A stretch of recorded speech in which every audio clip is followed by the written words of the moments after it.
இன்றைக்கி வீடியோவில் idiyappam and முட்டைப்பாயா combination தான் பார்க்க போகிறோம். இடியாப்பம்ன்றது சவுத் இந்தியனோட ஒன் ஆஃப் தி ஃபேவரட் டிஷ்ஷுன்னே சொல்லலாம். இது கூட எந்த மாதிரியான குருமா சேர்த்து சாப்பிட்டாலும் நல்லா டேஸ்ட்டாக இருக்கும். ஸோ இன்றைக்கி கொஞ்சம் டிஃப்ரெண்ட்டாக முட்டை பாயா செய்யலாமா? ஃபஸ்ட்டு இடியாப்பத்துக்கு 2 கப்பு ரோஸ்டட் ரைஸ் ஃப்ளார் எடுத்திருக்கேன். இப்போது கெட்டில் ஆன் பண்ணி கொஞ்சமாக தண்ணி சூடு பண்ண வச்சுக்கிறேன். அதில் கொஞ்சமாக உப்பை ஆட் பண்ணி நல்லா கொதிக்க இருக்க தண்ணியை இந்த மாவில் விட்டு இந்த மாதிரி ஒரு ஆள் கிண்டி விட்டுட்டே இருங்க. நல்லா கிண்டி விட்டு சூடு ஆறின பதம் வந்தோடனே மாவை இந்த மாதிரி நல்லா பிசைஞ்சு எடுத்து வச்சுக்கோங்க. இப்போது முறுக்கு அச்சில் போட்டு அடியில் இடியாப்பம் வச்சு வச்சுருக்கேன்.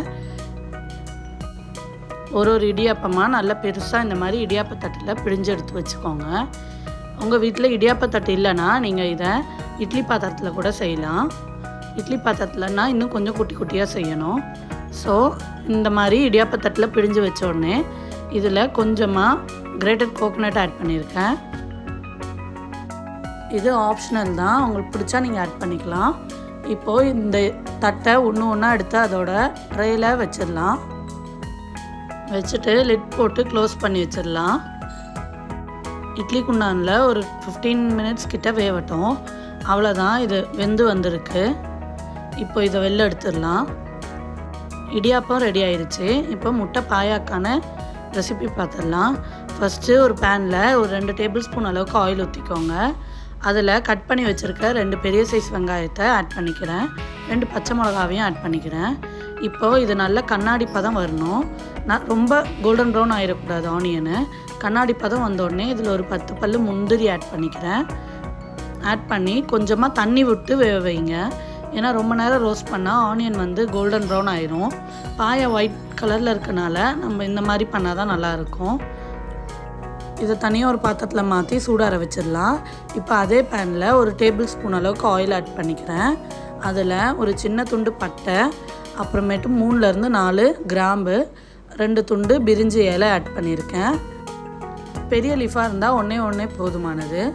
இப்போது இதை நல்லா ஆயிலில் ரோஸ்ட் ஆக விடுங்க. ஆயிலில் ரோஸ்ட் ஆகி இந்த பட்டா கிராம்பு பிரிஞ்சி இலையோட அரோமா வெளில வர ஆரம்பிக்கும். அந்த டைமில் இன்னொரு பெரிய வெங்காயத்தை கட் பண்ணி இதில் ஆட் பண்ணிக்கலாம். இந்த டைம் ஒரே ஒரு வெங்காயம் தான் ஆட் பண்ணியிருக்கோம். ஸோ இதை நல்லா சாட்டே பண்ணிக்கலாம். ஆனியன் கூடவே ஒரு 2 க்ரீன் சில்லியும் ஆட் பண்ணிக்கிறேன். இப்போது இது ரெண்டும் நல்லா கண்ணாடி பதம் வர நல்லா வதக்கி விட்டுக்கோங்க.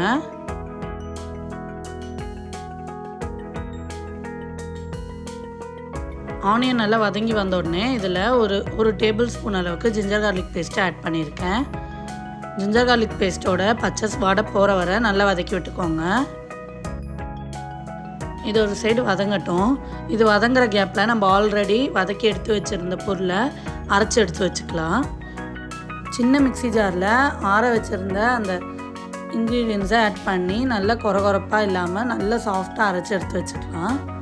இப்போது இது நல்லா வதங்கியிருக்கு. இதில் கட் பண்ணி வச்சுருக்க ஒரு 2 டொமேட்டோவை ஆட் பண்ணியிருக்கேன். பெரிய சைஸ் தக்காளியாக இருந்தால் ஒன்றே போதுமானது. அரைச்சி வச்சுருக்க அந்த பேஸ்ட்டையும் ஆட் பண்ணிட்டேன். இப்போ இதை நல்லா கிளறி விட்டுட்டே இருங்க. இதில் பெருசாக மசாலா பொருட்கள் ஒன்றும் இல்லை. 1/4 டீஸ்பூன் மஞ்சள் தூள், 1/2 டீஸ்பூன் கரம் மசாலாவை ஆட் பண்ணி நல்லா வதக்கி விட்டுட்டே இருங்க. மிளகாத்தூள்லாம் ஆட் பண்ணக்கூடாது. நம்ம பச்சை மிளகா அரைச்சும் சேர்த்துருக்கோம், பச்சை மிளகாவும் சேர்த்துருக்கோம். அதோட காரமே இதில் இருக்கும். இப்போ இதை நல்லா கிண்டி விட்டுட்டே இருங்க. சால்ட் ஆட் பண்ண மறந்துட்டேன். ஸோ 1 டீஸ்பூன் அளவுக்கு சால்ட்டையும் இதில் ஆட் பண்ணிக்கிறேன். இப்போது இதை நல்லா கலந்து விட்டுட்டே இருங்க. மிக்ஸியிலேருந்து எடுத்த வாட்டரு 1 கப் இதில் ஆட் பண்ணிக்கிறேன். நான் பேஸ்ட்டை முந்திரி போட்டு அரைச்சதுனால நல்லா திக்காக இருக்கும். வாட்டர் உங்களுக்கு எவ்வளோ தேவைப்படுமோ அதுக்கேற்ற மாதிரி தண்ணி ஆட் பண்ணிக்கோங்க. நான் இங்கே 1லேருந்து 2 கப் அளவுக்கு வாட்டர் ஆட் பண்ணியிருக்கேன். நல்லா ஆட் பண்ணி இப்போ மசாலா பொருட்கள்லாம் ஆட் பண்ணியிருக்கோம்ல, அது கூடவே ஒரு டீஸ்பூன் அளவுக்கு பெப்பர் பவுடரையும் ஆட் பண்ணிக்கோங்க. நம்ம எக் போடுறதுனால, இல்லைனா எக்கோட ஸ்மெல்லு வரும். ஸோ பெப்பர் பவுடரையும் போட்டு நல்லா மிக்ஸ் பண்ணிக்கோங்க. மசாலா ஸ்மெல்லெல்லாம் போகிறதுக்காக ஒரு 5 நிமிஷம் நல்லா கொதி வர விடுங்க. கொதி வர்றதுக்கு அந்த கேப்பில் நம்ம ஆம்லேட் போட்டுக்கலாம். ஆம்லேட்னு சொல்ல முடியாது, ஃபுல் பாயில் மெத்தடில் முட்டையை உடச்சி ஊற்றி 2 சைடும் ஃப்ரை பண்ணி எடுத்துக்கலாம். உங்களுக்கு எவ்வளோ முட்டை தேவைப்படுதோ அவ்வளோ முட்டையை ஃப்ரை பண்ணிக்கோங்க. நான் இங்கே 5லேருந்து 6 முட்டையை ஃப்ரை பண்ணிக்கிறேன். ஸோ இந்த மாதிரி கரண்டி இருந்தால் உங்களுக்கு இன்னும் ஈஸியாக இருக்கும். அதில் இந்த மாதிரி போட்டு கொஞ்சமாக சால்ட்டு, கொஞ்சமாக மிளகுத்தூள் இல்லைன்னா மிளகாத்தூளை மேலே டாப்பிங்காக போட்டு 2 சைடும் திருப்பி போட்டு ஃப்ரை பண்ணிக்கோங்க. எக்கு எல்லாத்தையும் ஃப்ரை பண்ணதுக்கப்புறம் ஒரு எக்காக இந்த குழம்புல ஆட் பண்ணிக்கலாம். ஆட் பண்ணதுக்கப்புறம் ஒரு 5 மினிட்ஸ் எக்கு இந்த குழம்புல நல்லா ஊறட்டும். அதுக்கப்புறமேட்டு நம்ம இப்போது தேங்காவை அரைச்சிக்கலாம். தேங்காவை குட்டி குட்டி பீஸாக கட் பண்ணி வச்சுருக்கேன். அது கூடவே ஒரு 1/4 டீஸ்பூன் அளவுக்கு கசகசா, 1/2 டீஸ்பூன் அளவுக்கு பெருஞ்சீரகத்தையும் போட்டு நல்லா அரைச்சிக்கலாம்.